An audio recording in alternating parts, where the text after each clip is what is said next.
Night shifts at a lonely gas station sound easy until you're staring into the face of a man who isn't there to buy gas, but something far worse. I worked at a gas station from 2018 through 2020. It wasn't the best job, but it paid the bills. From the start, I tried convincing my manager to put me on overnight shifts. I figured less work, no customers, peace and quiet. For the first year, I mostly worked regular hours. But by my second year, I finally got those overnight shifts I wanted. And while I was right about it being slower and quieter, I never realized how painfully boring it would get. After 10 p.m., business nearly stopped. Anyone who did show up usually just paid at the pump. I had so little to do that some nights I'd step outside just to walk the empty parking lot, anything to pass the time. This night felt no different. By midnight, I was desperate for something to keep my brain occupied. I grabbed trash bags, deciding to empty the bins by the pumps. After finishing a few, I walked around back to toss the bags into the dumpster. The moment I threw them in, my heart nearly jumped out of my chest. A man was standing right behind the dumpster. I hadn't seen him when I walked up. "Oh, sorry," I stuttered, startled, half laughing from embarrassment. But the man didn't respond. He just stared at me, blank, emotionless. As I headed back to the front, I realized how strange it was. He didn't look homeless, yet he was lurking by the dumpsters in the middle of the night. I glanced over my shoulder a few times, but soon he was gone. I chalked it up to a drunk cutting through the property and finished tossing the rest of the trash before heading back inside.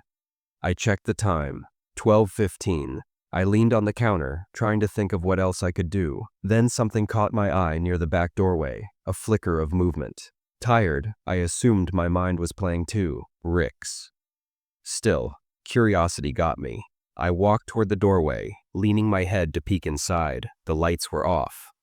As I reached the doorway, my blood froze. Someone was there, pressed against the wall, waiting. Before I could react, the man stepped out. It was the same one from behind the building, only this time, his face twisted into something I can't erase. A look of pure rage and insanity, and in his hand, a knife.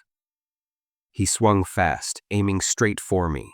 Instinct kicked in. I jumped back, slammed into a shelf, and bolted out the front doors. I ran until the station was a blur behind me and called 911. Standing on the foggy street, I couldn't see if he'd left the store. When police finally arrived, the man had vanished. Maybe he was a homeless drifter, desperate and unstable. Maybe he was just insane, acting on a dark impulse that night. I'll never know. I quit that job not long after and never heard anything about it again, but the memory of that night, the face, the knife, never left me. Imagine driving for 9 hours straight, finally reaching a quiet cabin in the woods, thinking you'll just eat, sleep, and continue your road trip. But instead, you wake up to someone lurking in the darkness, banging on your door, demanding to be let in.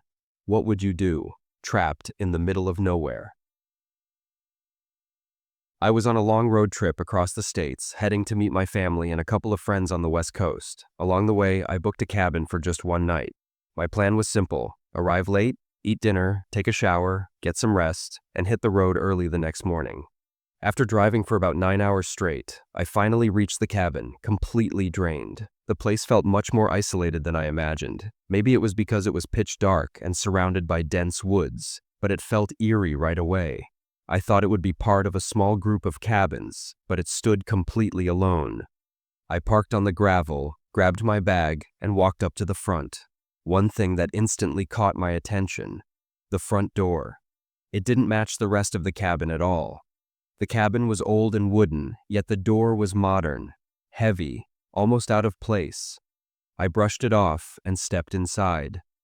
It was a single-room setup: bed, kitchenette, couch, TV, all crammed together, old-fashioned and quiet. I quickly made dinner, ate, and got ready for bed. The moment my head hit the pillow, I was out cold.